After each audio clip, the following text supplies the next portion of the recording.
আমরা ফেরত আসলাম তখন আমাদের গাড়ি ধরে যে অশ্লীল বিক্ষোভ প্রদর্শন করলো এবং পরবর্তীতে সেই বিক্ষোভের জের ধরে একটা রাজনৈতিক দল তার নেতাদেরকে বহিষ্কার এবং সাসপেন্ডও করলো, সেই সময় যদি প্রতিবাদটা খুব জোরালো হতো না, তাইলে কিন্তু আজকে পরিস্থিতি ভিন্ন হতো। যাই হোক, বেটার লেট দ্যান নেভার। আমি জনগণকে ধন্যবাদ জানাই যে তারা এই লুটেরা গোষ্ঠীর বিরুদ্ধে যে তীব্র প্রতিবাদটা করেছে, যার ফলে আজকে যে অবস্থাটা সৃষ্টি হয়েছে, আর ভবিষ্যতে পাথর লুটবার আগে দুইবার চিন্তা করবে। কারণ আমিও তো সবসময় এখানে থাকবো না। এখানে একটা কথা বলি, পাথর কতটুকুন তুললো, লুট হলো, নিয়ে গেল, এটা ভাই আমার মন্ত্রণালয়ের দেখার কথা না। কিন্তু যেহেতু আমি একজন পরিবেশ কর্মী প্লাস আমি সরকারে আছি, আমি বলবো না যেটা অন্য মন্ত্রণালয়, আমি আমি দায়িত্ব নেব, কিন্তু পাথর লুট হয়ে যাওয়ার দায়টা আমাকে দিয়ে না, কারণ আমি ওই কাজটা করেছি। এবং এখন দেখা যাচ্ছে তারা মামলা করছে, কিন্তু সেখানে আদৌ যারা দোষী তারা কতটুকুন তালিকাভুক্ত সেটা আমাদেরকে দেখতে হবে। সাদা পাথর নিয়ে আমার প্রশ্নটা ছিল, সেটা হচ্ছে আমরা জানি যে আপনারা সাদা পাথর লুট হওয়ার পরে পুনরায় আবার প্রতিস্থাপন করেছে, কিন্তু যখন পাথরগুলো চুরি করে নিয়ে গিয়েছিল সংশ্লিষ্ট যে এখানকার যে ইউনো আছে, এসিলেন্ট আছে, তারা বিষয়ে অবগত আছেন এবং তাদের সামনে এটা হয়েছে, তখন কোনো ব্যবস্থা নেই। এই যে দায়িত্ব অবহেলার কারণে তাদের বিরুদ্ধে আপনারা কোনো ব্যবস্থা নেবেন কিনা? আমার গ্রামের বাড়ি হচ্ছে সুনামগঞ্জে, পাশাপাশি অনেক নদী আছে, যে জাদুকাটা, আমাদের জাদুকাটা, এগুলো হচ্ছে যে বালু যে উত্তোলন করা হয়, সংশ্লিষ্ট ইউনোরা কিন্তু জানে, এসিলেন্টরা কিন্তু জানে, ওদেরকে বলার পরে কিন্তু অভিযান কিন্তু এখানে যায় না। আপনি যখন চেয়ারের ওই পাশে ছিলেন তখন এই সাদা পাথর নিয়ে অনেক বক্তব্য আপনি দিয়েছেন এবং সরকারের সেটা বিপক্ষেও গিয়েছেন, নানান সময় আপনি এর জন্য হেনস্থা স্বীকার করছেন। সেক্ষেত্রে যখন এই চেয়ারে বসলেন, আপনার সময় 1 বছরের ভিতরে এইটা নেওয়ার জন্য আপনার কি পদক্ষেপ ছিল? সবাই আপনাকে খুঁজেছে, এই সময় আপনি বিদেশে ছিলেন যখন এই নিউজটা আসলো। আচ্ছা, যারা খুঁজেছে তারা আমাকে বিদেশে ধরে ফেলেছে। আমি কিন্তু বিদেশে থেকে 2টা টেলিভিশন চ্যানেলে সাক্ষাৎকার দিয়েছি। আপনি ঠিক মতন খুঁজেন নাই, তাই জন্য আপনি পান নাই। আপনি কিন্তু আমাকে একটা মেসেজ দিয়ে মেসেজটা আবার ডিলিটও করে দিয়েছেন। সেটা কেন করেছেন আমি জানি না। এখন কথাটা হচ্ছে, পাথর ইজারা দেওয়া আর বালু ইজারা দেওয়া হচ্ছে একটা খনিজ সম্পদ মন্ত্রণালয়ের কাজ, একটা ভূমি মন্ত্রণালয়ের কাজ। এই দুটোই আসলে ডিসির মাধ্যমে তারা করে থাকেন। যখন আমরা পরিবেশ আন্দোলন করছিলাম তখন 2011 সালে আমরা একটা রায় পাই যে পিয়াইন এবং ডাউকি, যেটাকে আমরা জাফলং হিসাবে চিনি, ওইখানে ইকোলজিক্যালি ক্রিটিক্যাল এরিয়া ঘোষণা করা হোক। ইকোলজিক্যালি ক্রিটিক্যাল এরিয়া ঘোষণা করলে সেখানে আর অর্থনৈতিক কর্মকাণ্ড করা যায় না। সেই 2011 সালের আদেশ যখন আমি টেবিলের ওই পারে ছিলাম, ওইটা ক্রমাগত চেষ্টা করে 2016 সালে আমরা সরকারের মন্ত্রণালয়ে আনতে পেরেছিলাম। তখনও লড়াইটা সহজ ছিল না। তারপরে 2019 সালে এটাকে ইকোলজিক্যালি ক্রিটিক্যাল এরিয়া ঘোষণা করা হলো। তারপরে ওইখানে একজন ডিসি মহোদয় ছিলেন, তার সাথে আমরা কাজ করেছি, নিবিড়ভাবে কাজ করেছি, এবং আমরা দেখিয়েছি যে ওখানে পরিবেশ বান্ধব পর্যটন করলে যত শ্রমিক আছে সব ওখানে অ্যাবজর্বড হয়ে যাবে এবং আমাদের ওই পুরো পাথরকড়িটাও রক্ষা পাবে। এইটার প্রেক্ষিতে 2020 থেকে 2024 অবধি কিন্তু পাথর তোলাটা বন্ধ ছিল শুধুমাত্র পিয়াইন এবং ডাউকিতে। এখন এইটার মামলাটার বাদীকে যদি জিজ্ঞেস করেন, মামলাটার বাদী এককভাবে আমিই ছিলাম। আর 2019 সালে যখন এটা নিষেধ করা হলো, সরকার বলল যে পরিবেশের কারণে আর উত্তোলন করা যাবে না। তো পরিবেশ কথাটা কেন এসেছিল? কারণ ওই কাজটা পিছন থেকে সরকারের সাথে সামনে থেকে সবখানে আমি এঙ্গেজ হয়ে আমি এবং অন্যান্য পরিবেশবাদীরাও ছিল, আমরা এটা করেছিলাম। এখন যখন নতুন সরকার দায়িত্ব নিল তখন একটা যুক্তি তোলা হলো যে এগুলো থেকে তো পাথর চুরি হচ্ছেই, সুতরাং এটাকে আমরা লিজ দিই না কেন। তখন আমরা 2 উপদেষ্টা মিলে বললাম যে পাথর যদি চুরি হয় তাহলে যে চুরি করে তার বিরুদ্ধে ব্যবস্থা নিতে হবে। তার অর্থ তো এই না যে আবার সবগুলো আমরা লিজ দেওয়া শুরু করব। বিশেষ করে এগুলোর প্রতিবেশগত একটা সংবেদনশীলতা আছে এবং এগুলো খুবই সুন্দর দেখতে। এটা আমি সবসময় বলেছি যে আপনি যদি ভিয়েতনামে যান, ওখানে আমেরিকা থেকে, ইউরোপ থেকে লোকে আসে ওদের এই নদী দেখতে। নিনবিন বলে একটা জায়গা আছে, সেখানে আপনারা ইউটিউব সার্চ দিলেই দেখবে। আমরা আমাদের এই এলাকাটাকে পরবর্তী প্রজন্মের জন্য সংরক্ষণ করব। আমার একটা বিশেষ কষ্টের জায়গা কি জানেন? আমি আমার বাড়ি সিলেট হওয়ার কারণে আমি যে জাফলং দেখেছি, আপনারা তো সেই জাফলং দেখেনি নাই, হ্যাঁ, ওইটা আবার ফিরিয়ে আনা। তখন বাণিজ্য উপদেষ্টা মহোদয় একটা সভা করলেন।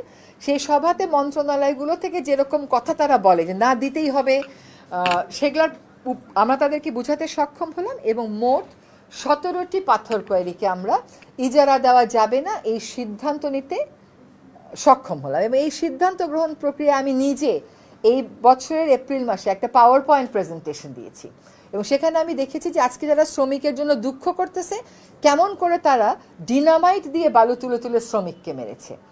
যদি আমি ভুল না মানে এক্সাক্ট সংখ্যাটা আমার মনে নাই, শুধুমাত্র জাফলংয়েই বোমা মেশিন দিয়ে পাথর তুলে শ্রমিক মারা গেছে হচ্ছে বিটুইন 65 to 80, আমার এই মুহূর্তে মনে নেই, বাট এই কথাটা শেষ করে আমি আপনাদেরকে কপি দিয়ে দিতে পারবো সেই রিপোর্টের।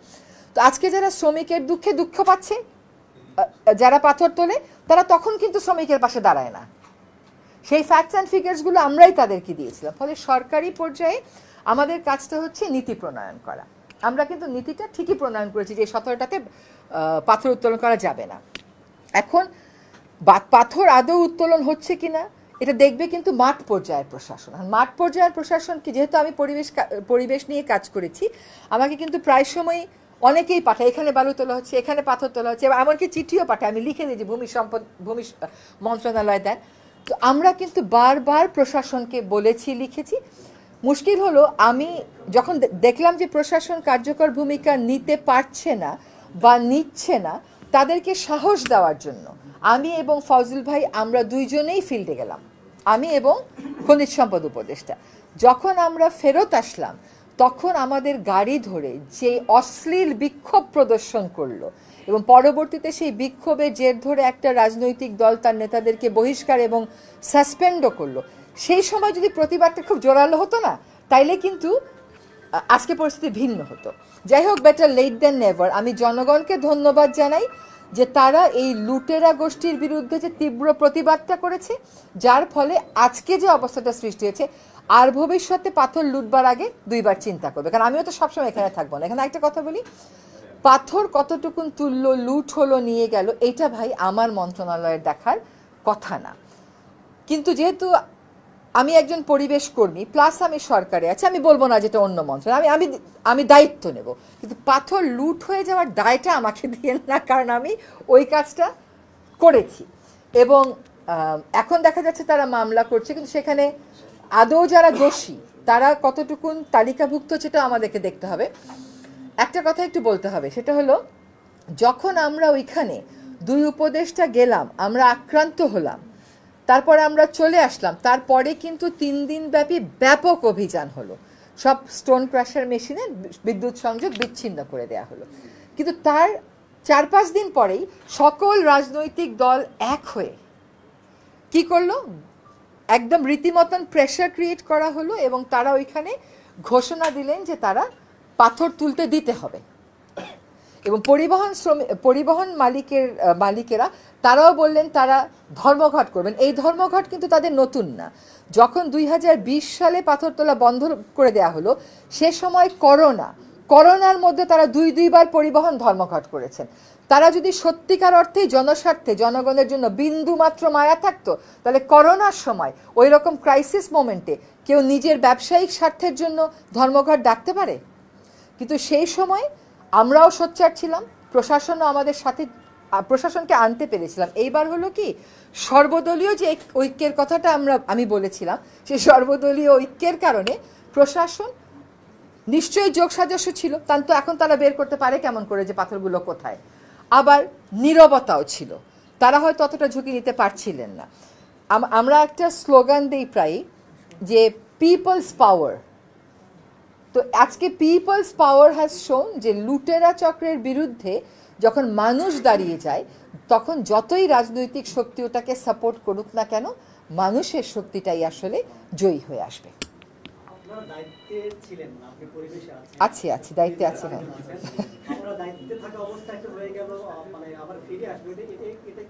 শোনেন, আপনাকে এটা বুঝতে হবে যে উপদেষ্টারা কোন পর্যন্ত যেতে পারে।